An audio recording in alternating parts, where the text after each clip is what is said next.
Манай дэлгүүр нь Run Graver, Husky, Tiger Force, Columbia брендийн өвлийн эрэгтэй эмэгтэй төрөл бүрийн сүдэн хүүрдэг, Pelvic болон Snowboard, цанын хослол, цамц, Salomon брендийн гутлнуудыг өнгө загвар арзмарын өргөн сонголтойгоор албан ёсоор оруулж ирэн худалдаа алж байна. Эрхэм худлан авагч та бүхэн өргөнөөр үйлчлүүлнэ.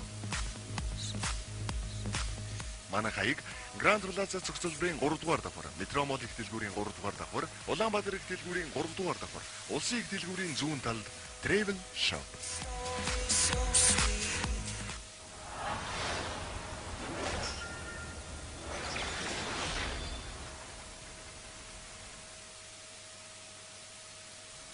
Нэг нь алдаршихыг хүсэхдээ галдан шатааж үүмээ самон дэгдээдэг байхад нөгөө нэг нь төрсөн өдрийнхөө баярт ариунаа гэрч дуулаасаа гэж хүсдэг. Эсвэл Монгол улсын анхны эмэгтэй ерөнхийлөгчөөр сонгогдохыг бит түүхэн санааширч явдаг өсгөө байдаг бол зүгээр л найзынхаас нэг чамд цог худалдаж авна гэдэг хэн нэгэнд туйлын эрхэн санагдана.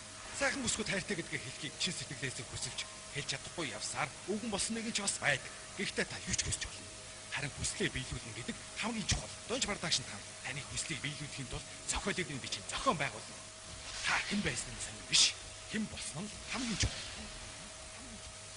Баатар Монгол улсын иргэн. Санаач аль дүр заны сорын найрхан өгч. Монгол. Энэ юу толгойтой л гэсэн. Тэ. Энэ сараас цааш. Сафар. Баатар гэдэг энэ Монгол улсын иргэн гэж хэлэхдээ энэ хэр бахархал дүүрэн. Одоо энэ хүмүүс өөрийгөө Монгол улсын иргэн гэж боддоггүй зүгээр намайг хэр гэдэг л байдаг л байна. Чи зүгээр яг өөрийгөө би Монгол улсын иргэн гэдгээ одоо телевизийн энэ эфирээр шууд хүмүүст хандаад хэлвэл би Монгол улсын иргэн гэдэг. Би бол Монгол улсын иргэн. Мөн энэ хөх толгот бүгдээцэн үр удам гэдгээр ингээд цаг юм хорон бүртээр бахархдаг. Яагаад вэ? Хүн төрөлхтний үүсэл хөгжил өнөөс хойш одоо явж ирсэн замналаар бол башилгыг улс орныг түүхэнд гүйцэтгсэн үүргээр нь богинодаг. Ямар хэрэг хэмжээний түүхтэйс хэрэг хэмжээний соёлыг бий болгож байна. Бусад хэрэг хэмжээний ажендрал одоо сайн сайхан түгээсэн гэдэг богинодаг байхгүй. Тэгэхэд монголчууд бидний өвгдөөцөн хийжсэн тэр зүйлүүд хүн төрөлхтөнд өнөөхөө бахархдаг. Тэгвэл тэр гайхамшигт хүмүүсийн үр удам болж тэр газар шороонд ив. Тэр гайхамшигт хүмүүсийн ундааж ирсэн уснаас нь би өнөөдөр уугаад байж байна. Тэр агаараар нь би амьсгаж байна гэдэг бол энэ бол миний хувьд гайхамшиг. Тийм учраас би Монгол улсын иргэн тийм. Их гоё үлээ. Энэ бас юу ч наач өөр олон хүнээс асуухад өөр л хариулах байх л та. Тэ. Тэр чи бол их гайхамшигтай хариулт. Одоо юу гэдэг нь манай хэд нас өдөр хэд үрж байна гэдэг асууж. Нас хэд? Нас одоо 26. Гэр бүл. Тэг ингээд энэ ертөнцид юу яах гэж ирсэн гэдэг нь Баатар уу гэж юм одоо. Зүгээр манай залуучууд одоо 26 настай хүртэл 22 дэх ихнэр авцсан хүүхдтэй хүмүүс байл. Чи ер нь өөрийгөө энэ ертөнцид яах гэж ирсэн гэж. Энэ ертөнцид хүн гэдгээр орхоо шавч зүгээр нэг мэдлэхгүй байна. Тэгэхээр би хүний бий болоод бүр Монгол улсын тийм ээ. Энэ монголчуудын үр удам болоод хөрөнгө зүгээр ч нэг би олчоог байхаа тийм ээ. Зүгээр нэг явж. Тухайлбал өнөөдөр би тантай ингээд энэ сууж байна гэдэг бас нэг л том үүрэг байна. Мэдээж энүүнийг дааж цааш нь авч юу. Би өнөөдөр хүн болсон энэ үүргийг хэр сайн гүйцэтгэх вэ гэдгийг тэр надаас шалтгаална. Ямар ч үсэн надад маш их том үүргийг, маш их хариуцлагыг, маш их итгэл найдвар тээж л энэ ертөнцид бий хүний бий төрсөн баг.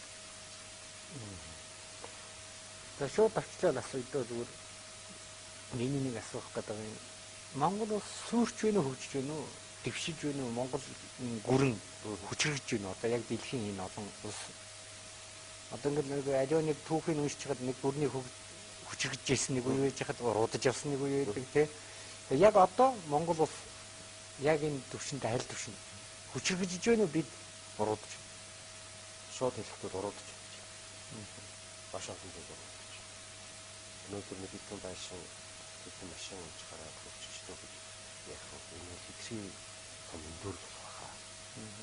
Өнөөдөр бид нэр сайхан байшин, сайхан машин ундаг гэж. Энэ хэний машин? Энэ миний аав шиг би өөрөө машин унаж миний аавын бүтээгээд надад үлдээсэн машин үгүй шүү дээ.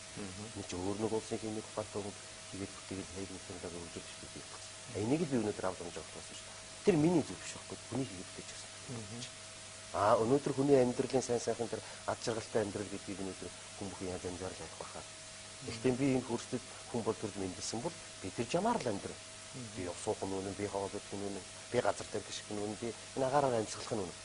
Тэгвэл миний энэ гарцаагүй зайлшгүй байж байгаа энэ зүйлээр би хэрэг хэмжээний юмыг авч өгнө гэдгийг хэлэх байна. Жишээ нь Улаанбаатар хотод амьдарч байгаа хүн эрүүл агаар амьсгалж байгаа юм уу? Тийм ээ. Үнэхээр энэ тэр Монгол хүний дээр байх ёстой тэр юугаар явж чадчихэв үү? Тийм ээ. Өнөөдөр өглөө усаад хүн хоолой хийж цайгаан чамж ухасах тэр хүний оюун санаад тэр ад жаргалтай амьдрал байгаа бол тэр санаанаас нь шүү. Дотоод ертөнцөөс нь авч үзэх юм. Тэр байгаа болов уу гэж үзэх. Энэ бол энэ талаас нь Монгол өнөөдөр төвшил байхгүй. Харин ч өнөөдөр хүний оршин тогтнох үндсийн үндэс болсон башин газар нутгаас өгсүүлээ. За тэгээд уух уснаас өгсүүлээ. Хүний өөрийн эрүүл байх зүйлээс өгсүүлээ. Хүн өөрөө оюун ухаантай зүйл гэдгээс аваад би өнөөдөр хэрэг хэмжээний оюун ухааны тэр хүч чадлыг өөртөө хэрэг хэмжээний оюун ухааны танин мэдж ертөнцөөс танин мэдж авч чадаж байгаа гэдгээс аваад үзэх юм бол энэ бол Монгол улсын хөгжил төвшөд хангалттай байх юм гэж чадахгүй. Харин ч өнөөдөр магадгүй хин нэг даган дуурах байдал руугаа явж байгаа гэдгээс үзэх юм. Бид нар хитрхэд оройтчихлээ ч гэдэг шок. Миний төсөөд хувийн. Байнга Монголд ирэмсдэг. Тэгнэ. Одоо чиний насны залуучууд 26-т эхэлж одоо залуу байна л да. Чиний насны Монгол улсад байгаа залуучууд гадаад дэлхийд 26 настангууд гэхэд эзэн үнжил багш ажиллаад яваал та. Айл төвшин тавих нь яг чи өөрийгөө 26 ер нь нийт өөрийнхөө үеийн залуучуудаас чи өөрийнхөө төвшинг тодорхойлоод хавьвал айл төвшөнд явах. За мэдээж би хүн өөрийнхөө зүйлс үзэхэд өөрийг нь барай гэдэг юм яаж хэлэхтэй. Муу байна гэж би яаж. Бас ихтэй би өөрийгөө хэтэрхий дээд төвшөнд явах төрөлж чадахгүй. Харин би ихтэй өнөөдрийн өнөөдөр одоо нийгэм гэж юм уу төлөв улсын амьдарч байгаа залуучууд би залуу хүн болж үзснээр хэлдэг. Бүгдэд биш ч гэсэн байгаагаараа би босод басна би үлгэр дөрөв бол босод одоо оройлон мандаж зүйлхэн байгаасаа гэдэг үгнээс би Монгол хүний хувьд Монголд илүү өмсгөл байсан. Чи Монголын өв соёл шүү дээ. Монгол үг дээдсийн бий болгож ирсэн ахгүй шүү дээ. Би энийг хэрэглэх ёстой шүү дээ. Тэрс хин нэгний хийхтэйснийг ингээд аваад хэрэглэнэ гэвэл миний Монгол хүн бол төрсөн хэрэг хүч юм байна уу үгүй. Одоо чамд дүү залуучууд хэлэх юм дээ одоо дээр нэмээд настай хүн шиг одоо залуу хүн байж одоо тийм брендинг хувцсууш одоо чи ихнэргөө 26 нас үчээд дисконд орооч хүүхэн панаалдаач шоуд юм уу гэдэг одоо чиний үеийнхэн дууддаг үлгүүдээ дуудахгүй нэг байна. Тэгэл үү. Чи одоо брендинг хувцс гэж. Үгүй хамгийн сайхан брэнд хаа байна вэ? Би Монгол дэйлгээд брэнд гэж. Энэ ч бүр Монголын нэрийг өгүүлсэн. За яг Adidas Adidas гэдэг ярихтай зэрэг Adidas гэдэг нэр өгсөн. Америк хувцс гэж өнөдөр байна гэж. Өдөр англи хувцс гэж юм уу? Тэр үзээ л да. Харин Монгол хувцс гэдэг бол бүр эртнээс өвөр тэгж ярих бол Монгол хувцс чинь бүр одоо Аз дахид бол тэр цамаа урагшгаа Хятад, Солонгос, Япон гэдэг үзэх юм бол хувцсны соёлууд хаанаас ирсэн бүр Монголоос гэж байна. Бүр түүхэнд бүр тодорхой бүр тэмдэглэсэн байдаг байхгүй. Монгол хувцсыг одоо шинэ өмнөсөхийн тулд Хятадын үеийн хаан жишээлбэл Тан улсын хаан гэдэг цэрэг зэвсгийн дайны гэдэг. Монгол цэргийн хувцсыг авч хэрэглэх гэдэг юм тушааж ирсэн. Яагаад авч хэрэглэдэг тушаасан гэхэд энэ дайн байлаа. Энэ одоо юу гэдэг нь хурдан шалгамгай хөдөлгөөс өсөж хүний өөрийн бие хөнгөн байхаас. За тэгээд цаг уурын одоо хүүтэн нойтон тэр бүгдийг хавуудаад энэ Монгол цэргийн хувцс нь Монгол хувцс гэдэг бол за тухайн үед юм одоо нүүлгчин гэдэг байсан хүн ч гэдэг байсан тийм ээ. Тэр үеийнхээ нэрээр эдний хувцсууд дэндүү сайн байна гэдэг байсан. Авч хэрэглэхэд тушааж ирсэн. Гэхдээ бусдад тэр хэдэн мянган жилийн өмнө бидний үг дээдсийн хэрэгжилж байсан зүйлийг гайхан бишрээд авч хэрэгжилж байсан байна. Өнөөдөр би голоод яах юм бэ? Энээс илүү би өмсч чадахгүй шүү дээ. Энээс илүү би бүтээж чадах юм уу? Чадахгүй шүү дээ. Харин байгаагаа л би өөрөө тэргээр махахж явах бол миний Монгол хүн болсон байх. Мэдээж одоо би өөрөө одоо 25 6 нас хүрлээ. За гэр бүл болоод гэр бүл өрөөд за одоо үнэхээр таны хэдэр хүүхэн банаар гэсэн байх л байна. Гэхдээ өнөөдрийн хитрхи тэр зүгээр нэг садар самууч гэдэг би тэр